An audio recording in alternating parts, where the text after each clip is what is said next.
5 000 refus d'obtempérer ont été recensés, dont 13 ayant abouti à la mort du conducteur. Un record. Et nous sommes rejoints sur ce plateau par Maître Vincent Brengart, qui est avocat au barreau de Paris, co-auteur du livre intitulé Violences policières, le devoir de réagir. Ce livre est paru dans la collection Tract chez Gallimard, ainsi que Christophe Miette, qui est secrétaire national, du syndicat des cadres de la sécurité intérieure. On retrouve tout de suite sur le terrain, puisque nous sommes en priorité au direct, j'imagine, Boris Karlamov. Boris, vous êtes avec nous pour les tensions qui restent importantes à Nanterre. Oui, effectivement, des tensions qui restent vives à l'heure où l'on se parle. Yves, vous le voyez derrière moi, toujours cet important dispositif de police. Nous sommes dans le quartier du Vieux-Pont et à quelques centaines de mètres du domicile de cette jeune victime de 17 ans. Sur place, donc, d'importants moyens policiers, des cars de gendarmes qui sont positionnés. Il faut dire que tout à l'heure, il y a eu de vives tensions avec des affrontements entre des jeunes et les membres des forces de l'ordre. Lorsque nous sommes arrivés sur place ici dans le quartier du Vieux-Pont, nous avons vu des abribus qui ont été cassés ou encore des restes de poubelles enflammées. Il y avait face à nous également un important panache de fumée, qui était la conséquence d'un feu de poubelle, de mobilier urbain ainsi que de matériel de chantier. C'est alors que les sapeurs-pompiers nous ont demandé de reculer puisqu'il y avait à proximité de ce feu des bonbonnes de gaz et forcément un risque d'explosion. Donc ce quartier du Vieux-Pont ce soir, il est placé sous très haute sécurité puisque vous le savez, il y a des appels à des représailles qui ont été lancés ici à Nanterre pour la soirée. Il y aura tout à l'heure un rassemblement devant le commissariat de Nanterre, mais pour l'instant, les CRS, les gendarmes sont positionnés dans ce quartier. Le quartier, il est entièrement bouclé. Et puis, je vais vous montrer une toute dernière image. Julien Taureau va vous montrer. Ce sont les sapeurs-pompiers de Paris, plusieurs véhicules de sapeurs-pompiers qui sont positionnés. On l'imagine forcément au cas où il y aurait de nouveaux incendies ici dans le quartier du Vieux-Pont. Boris Karlamov avec Julien Taureau en direct de Nanterre, donc où des échauffourées sporadiques ont eu lieu depuis le début de la soirée. Maître Brengart, en 2022, 13 décès ont été enregistrés après des refus d'obtempérer lors de contrôles policiers. Quelle est votre réaction ce soir avec ce nouveau drame ? C'est considérable et moi j'ai le sentiment que ça fait maintenant plusieurs mois que nous dénonçons la même chose, à savoir le fait que la loi est rédigée dans des termes beaucoup trop flous et beaucoup trop ambigus, qui laisse une marge d'appréciation extrêmement large aux policiers et qui donne lieu par conséquent à ce que nous ayons de tels drames. Donc malheureusement... Vous nous dites que les textes ne sont pas assez précis pour que nos policiers puissent faire correctement leur travail ou en tout cas n'exercent pas une violence excessive. Aujourd'hui, vous avez une insécurité juridique qui pèse non seulement sur les citoyens, mais aussi pour les policiers, parce qu'on le voit bien, vous avez un policier qui est déjà mis en cause et qui va l'être dans le cadre d'une procédure judiciaire, tout simplement parce qu'il faut rappeler que le législateur est intervenu en 2017 pour permettre l'usage des armes, notamment dans le cadre du refus d'obtempérer. Mais effectivement, conformément à ce qui était dit, c'est pas parce qu'il y a un refus d'obtempérer que mécaniquement vous allez pouvoir utiliser votre arme. Bien sûr. Le policier ne peut l'utiliser que s'il estime que le véhicule est susceptible d'être dangereux pour lui-même ou pour autrui. Et c'est véritablement en fait dans ce terme susceptible qu'on a toute la difficulté parce qu'on n'a pas du tout les mêmes considérations du susceptible suivant que vous placez et suivant les individus. Christophe Miette, qu'avez-vous entendu en interne de cette affaire aujourd'hui et quel est votre premier sentiment en revoyant ces images et en entendant la première intervention de Maître Brengart ? Je pense qu'avant tout, il faut rester toujours très prudent sur l'enquête. Une enquête est en cours. Il est vrai que la mort d'une personne est toujours tragique. Maintenant, je ne connais pas les circonstances de cette intervention, de ce tir. On ne sait pas ce qui s'est passé dans l'habitacle de ce véhicule. On ne sait pas exactement avec les vidéos. On a des vidéos, mais on a une seule vidéo. Il va falloir voir si on a d'autres angles de vidéos et pourquoi pas les vidéos que portaient peut-être les policiers sur eux pour faire la lumière exacte sur ce dossier, tout simplement. Nos policiers sont régulièrement équipés maintenant de vidéos dans de pareilles circonstances ? De plus en plus. De plus en plus. On fait un point sur les toutes dernières informations avec vous, Mathias Tesson.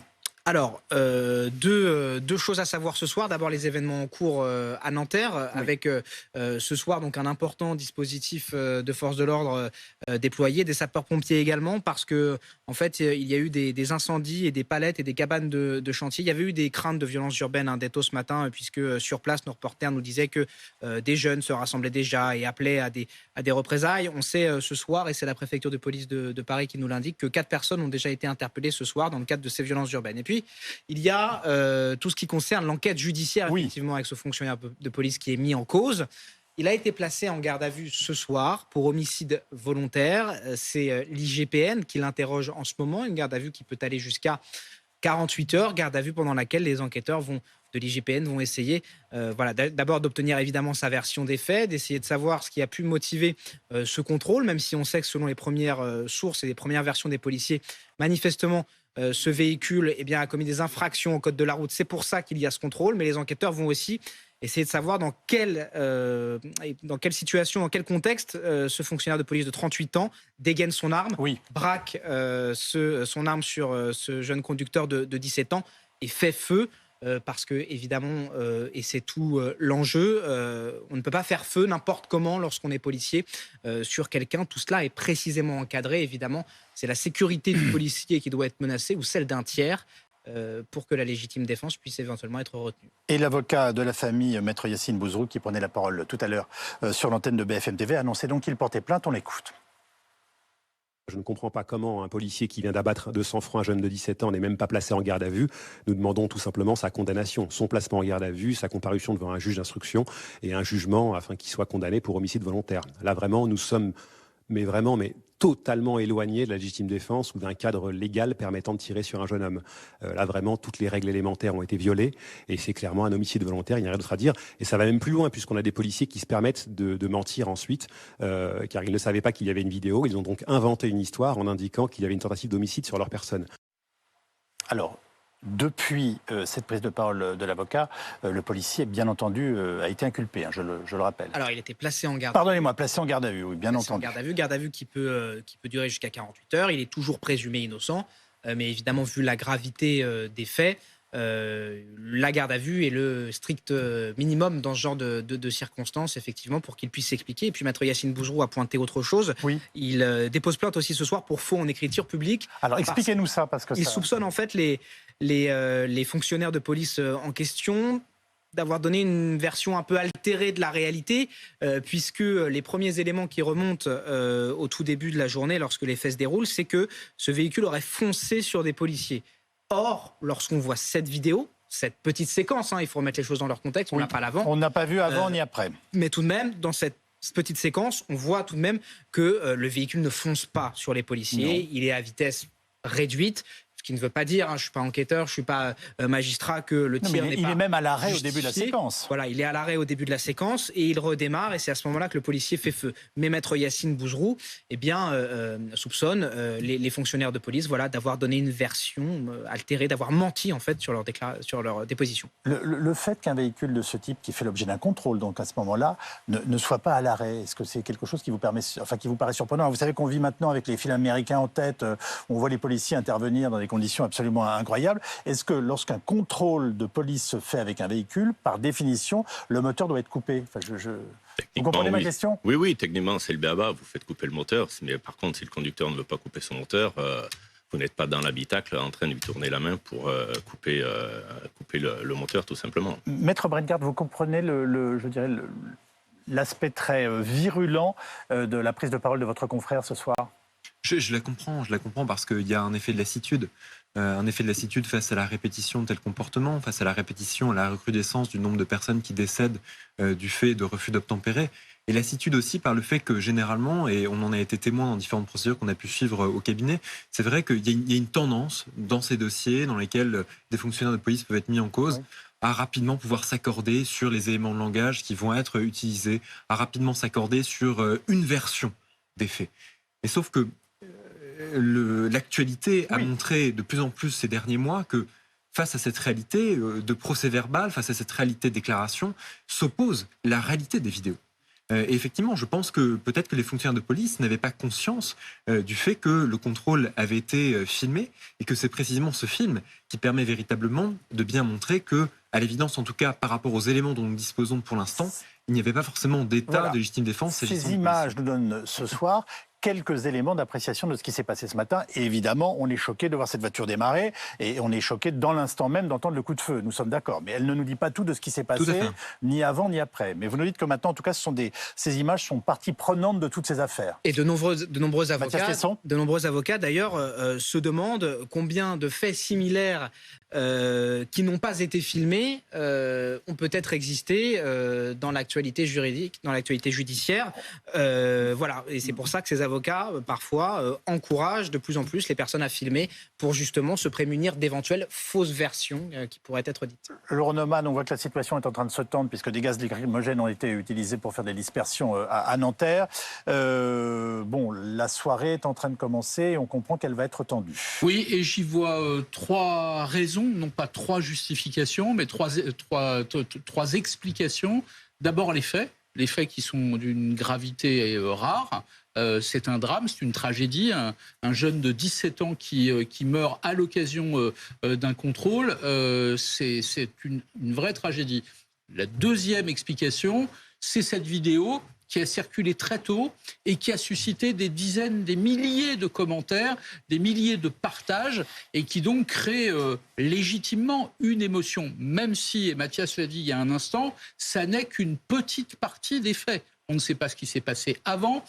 Sous un autre angle, on ne sait pas si nous aurions la même impression. Mais cette vidéo a beaucoup fait causer. Et dès ce matin, effectivement, certains appelaient, y compris sur les réseaux sociaux, à la vengeance, aux représailles, comme si on savait déjà tout de cette affaire. Et puis, troisième ingrédient, et non des moindres, les responsables politiques. Que l'avocat de la famille de cette victime tiennent les propos qu'on a entendus il y a quelques instants, il est parfaitement dans son rôle. Que des responsables politiques aient déjà un avis sur les faits et même en tirent déjà des conclusions, là, on est en droit de s'étonner. D'abord parce que ce policier bénéficie, comme n'importe quel auteur de faits semblables, de la présomption d'innocence. Deuxièmement, parce que l'enquête ne fait que commencer. Et je le répète, cette vidéo n'est qu'une petite partie des éléments factuels de ce qui s'est réellement déroulé.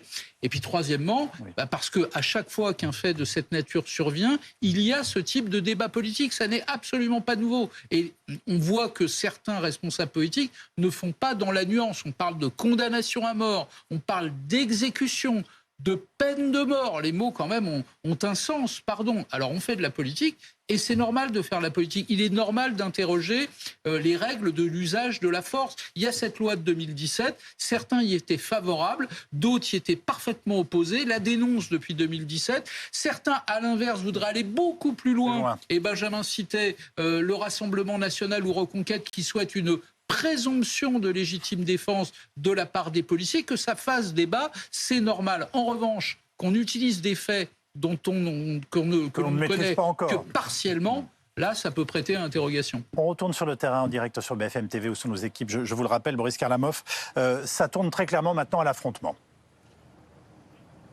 Effectivement, il y a eu un nouveau moment de tension il y a à peine quelques minutes. Yves, vous voyez ces quarts de gendarmes qui sont positionnés à l'entrée du quartier du Vieux-Pont. Eh bien, ils ont été la cible de tirs de mortier de la part de plusieurs dizaines d'individus. Des individus qui ont, après avoir tiré ces mortiers, on les a vus, ces tirs, ils étaient à quelques mètres de nous. Eh bien, ils ont installé des poubelles, ils ont installé des barricades comme pour barrer la route, comme pour barrer l'entrée à ce quartier. Les gendarmes, ont répliqué avec des tirs lacrymogènes, des gendarmes qui se sont casqués, et vous voyez, ils sont en train de positionner leurs cars afin de les mettre en travers de la route. Une importante salle de tirs lacrymogènes, forcément pour faire reculer ces individus. Et vous l'entendez peut-être derrière moi, il y a visiblement de nouveaux tirs de mortier. Tout cela intervient après la mort de ce jeune garçon de 17 ans tué donc ce matin par un policier à moins de 2 km d'ici à Nanterre. Une situation qui est en train d'évoluer avec de nouveaux tirs de gaz lacrymogène. Vous pouvez peut-être l'apercevoir au fond de l'image de Julien Taureau. On aperçoit des gendarmes en train de courir derrière ces cars de gendarmerie. Ce qu'il faut savoir, Yves, c'est qu'on se situe à quelques centaines de mètres du domicile de ce jeune homme de 17 ans qui a donc été tué il y a quelques heures maintenant. Ce matin, peu avant 8h20 ici à Nanterre, il y avait des appels à des représailles. Ce soir, il y avait un risque de tension. C'est en train de se confirmer. Christophe Mette, comment réagissez-vous en voyant ces images? On comprend que la situation est en train de se tendre et qu'il va y avoir du maintien de l'ordre dans tous les sens du terme ce soir. Oui, tout à fait, mais ça c'est la résultante des réseaux sociaux et des juges des réseaux sociaux qui alimentent en permanence. Une enquête est en cours. C'est malheureux, il y a eu un drame, il y a eu un mort. Maintenant, il faut comprendre les circonstances. On n'a pas la totalité du déroulement de l'événement qui a conduit à cette mort de cette personne.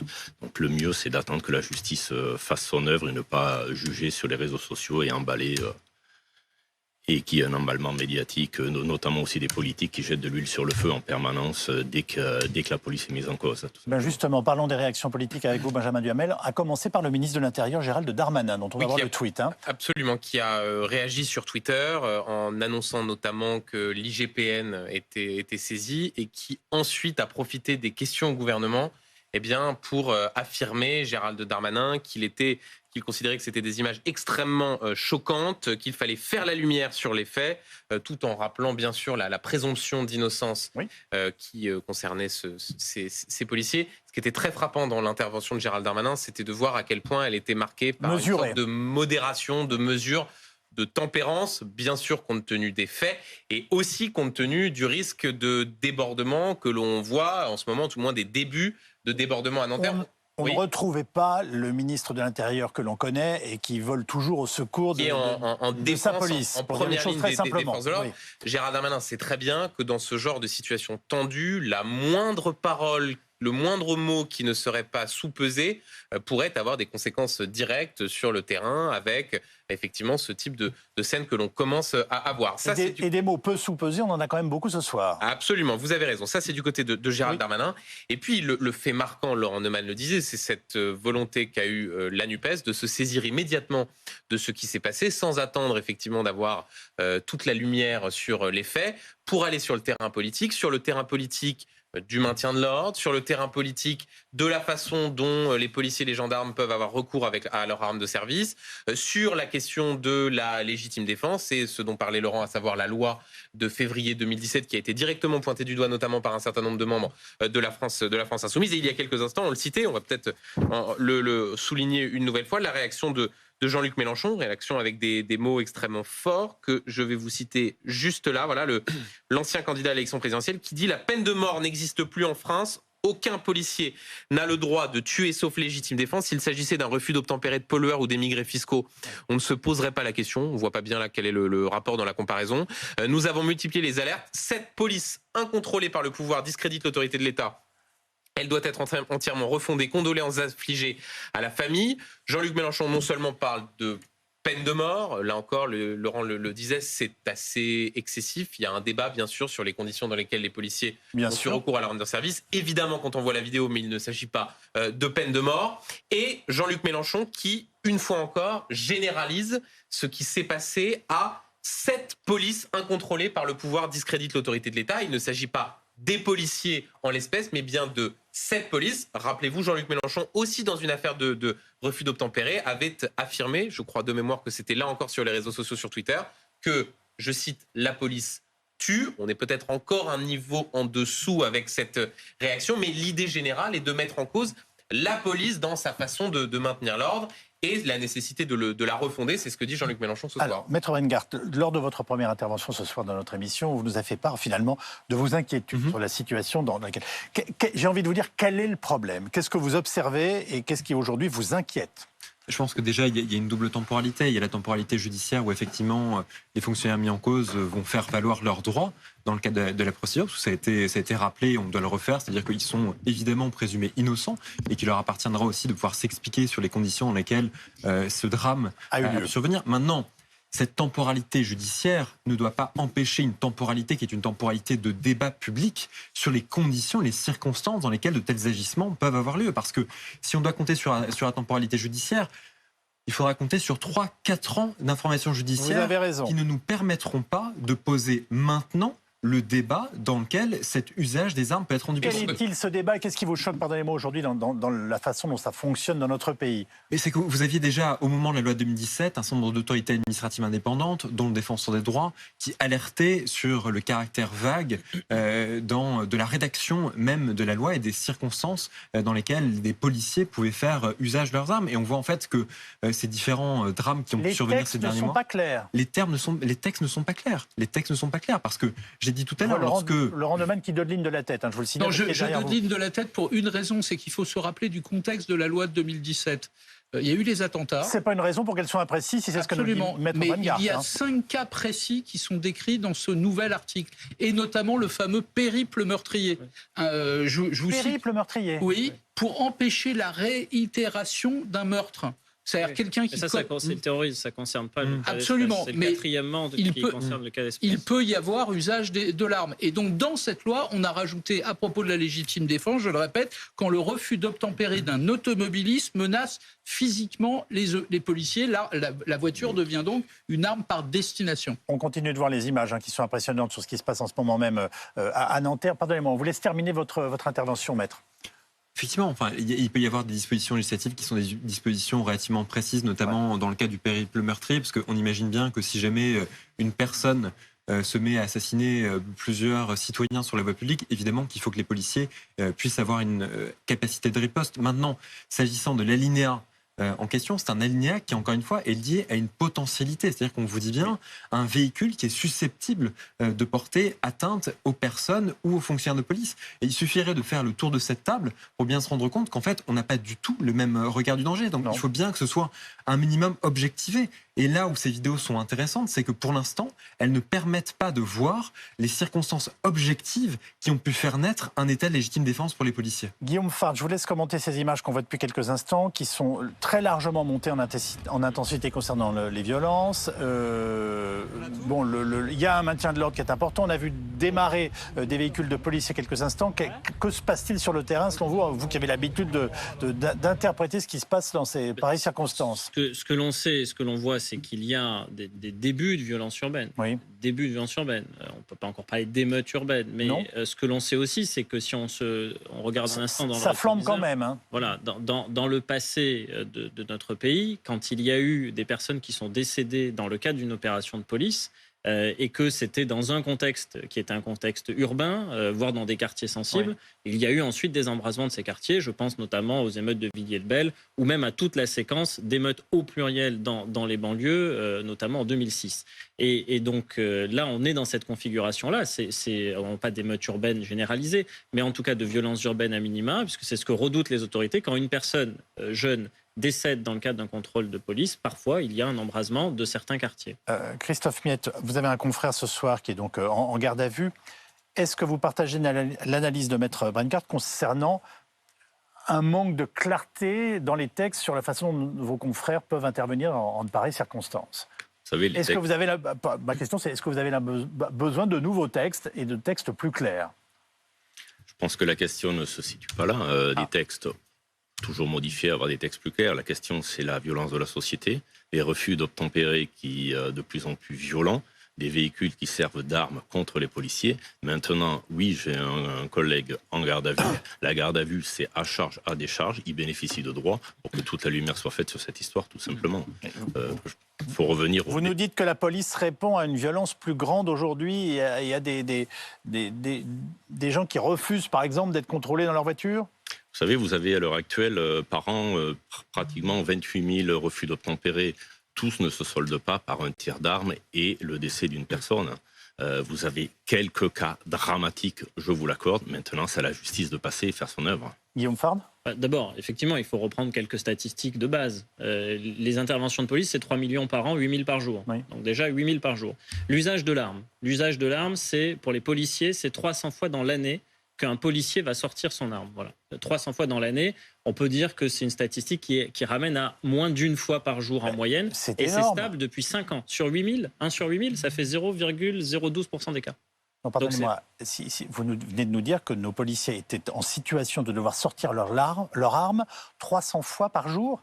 300 fois dans l'année. L'ensemble du corps de police, oui, dans l'année, c'est pas la même chose. C'est-à-dire une fois par jour sur 8 000 interventions. Excusez-moi, c'est-à-dire je trouvais le chiffre absolument effarant à la journée. 0,012% des cas. C'est non, moi c'est qui extrêmement vous ai mal faible. compris. Et d'ailleurs, sur ces 300 fois, le cas où l'arme est utilisée face à un véhicule, c'est à peu près 60%. Donc sur 300, 160 fois à peu près par an. Et en 2021, puisqu'on n'a pas encore les chiffres de 2022, le rapport de l'IGPN n'est pas sorti, le nombre de décès, c'était 2.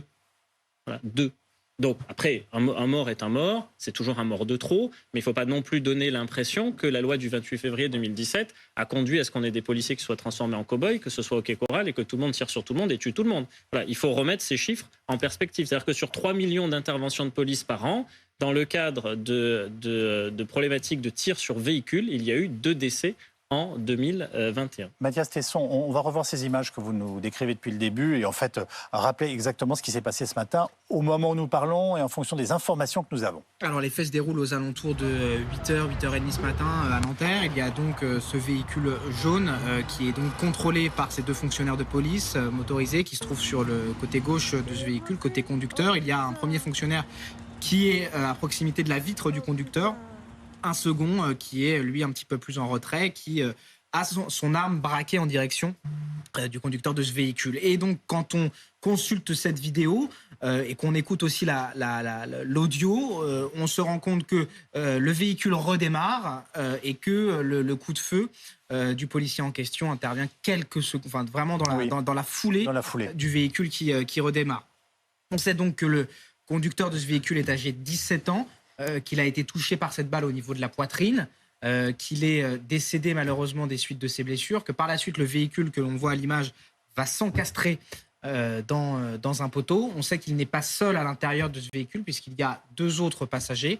L'un est en fuite, l'autre a été brièvement placé en garde à vue et remis en liberté depuis.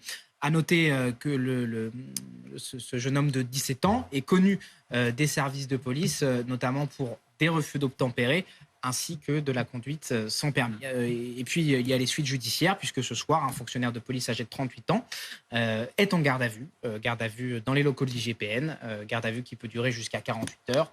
Il est donc soupçonné d'homicide volontaire par personne dépositaire de l'autorité publique. Voilà pour les faits très clairs depuis ce matin. Laurent Neumann, je vous vois songeur en regardant les images. Oui, parce que je voyais à l'instant qu'on avait une 2e vidéo et qui d'ailleurs apporte d'autres éléments d'information. Jusqu'à présent, on avait cette image que l'on voit à l'écran, ces 2 policiers, l'un tenant une arme pointée vers le conducteur et la caméra ou le téléphone, j'imagine, prend le véhicule sur la droite. Et là, il y a quelques instants, on va la revoir. D'autres images qui prennent cette fois-ci le véhicule par l'arrière. Oui, on imagine que cette image est prise d'une voiture. Voilà, un automobiliste qui se trouve dans la queue, qui voit ce contrôle de police et qui prend ces images de l'arrière. Et vous voyez qu'on n'a pas du tout la même impression. Donc d'autres vidéos vont sans doute être récupérées par la police. Oui. Monsieur disait à juste titre il y a un instant... Nous les découvrons au fur et à mesure. Absolument, on les découvre. On va peut-être découvrir que l'un de ces 2 policiers était lui-même équipé d'une caméra piéton, comme on dit, et donc on aura peut-être d'autres images, d'autres dialogues entre cet agent de police et le conducteur de ce véhicule. Que s'est-il passé à l'intérieur du véhicule ? Personne n'en sait rien. Les propos qui ont été échangés, les gestes qui ont pu être faits et mal interprétés par le policier. Il y a énormément d'éléments. Évidemment, quand on voit juste la vidéo qui a circulé de façon totalement virale sur les réseaux, on a envie de se faire un avis immédiat. Même une enquête, ça prend du temps, c'est énormément d'éléments et elle ne fait que commencer puisque l'auteur de ce coup de feu est en garde à vue depuis à peine quelques heures.